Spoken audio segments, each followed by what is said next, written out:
Judith Sargent Murray was born on May 1st, 1751, into a wealthy family.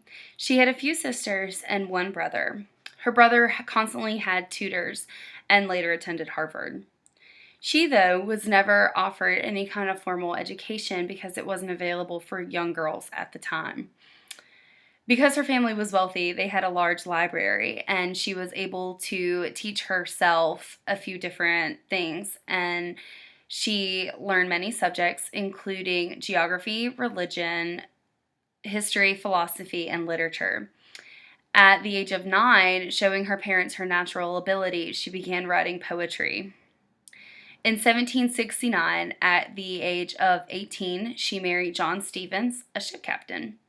His business suffered during the American Revolution, causing them to go into some debt.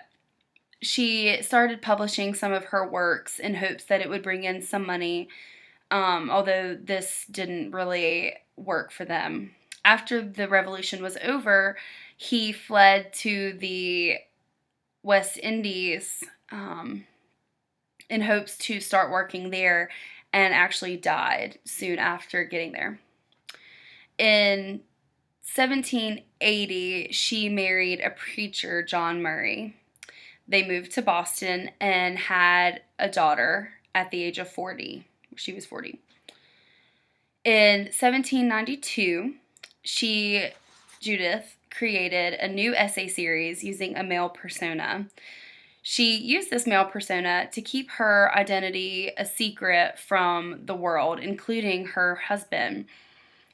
She really did this to keep herself safe from everyone, just because it wasn't really in her best interest at the time, with everything that was going on, to really talk about the things that she wanted to talk about as a woman. She talked mostly about female education and their female abilities. In 1795, she began writing some plays that all had strong female leads.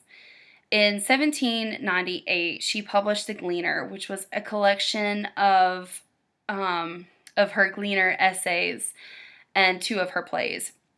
She had a pretty large respect and following from George Washington and John Adams, and she classified this book as the author being Judith Sargent Murray. So she came clean with who she was and let everyone know that she actually was the author of these things.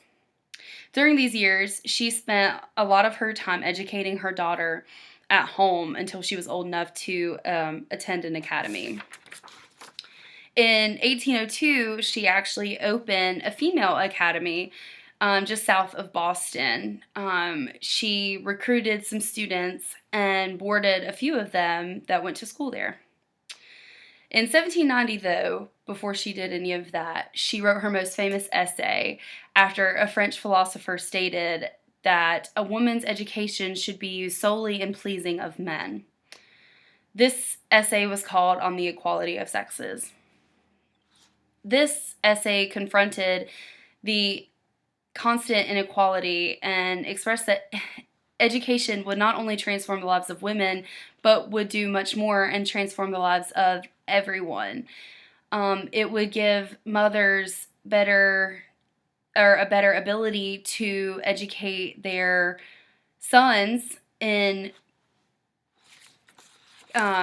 being better for the new America that was created after the American Revolution. It would also give women the chance to contribute to their family if they needed some. And I mean, she had good, she knew about that coming from a family that needed a little bit of financial help. Or she also talked about being able to achieve economic independence if a woman decided that she didn't want to get married or have any kind of family of her own.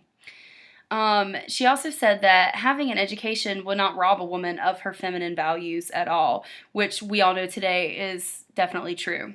So I'm going to read you part of her essay. I would calmly ask, is it reasonable that a candidate for immorality, for the joys of heaven, an intelligent being who is to spend an eternity contemplating the works of deity, should at present be so degraded as to allow no other ideas than which are suggested by the mechanism of a pudding or sewing of the seams of a garment.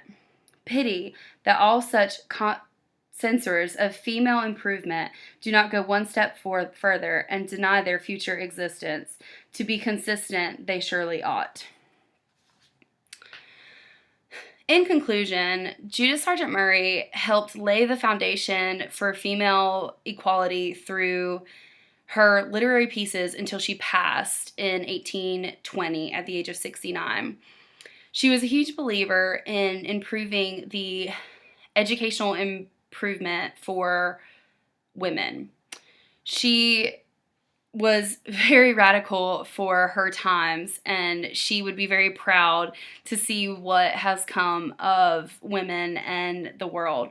And although we have a huge way to go, we all should be very, very thankful for Judith Sargent Murray and everything that she did and how brave she was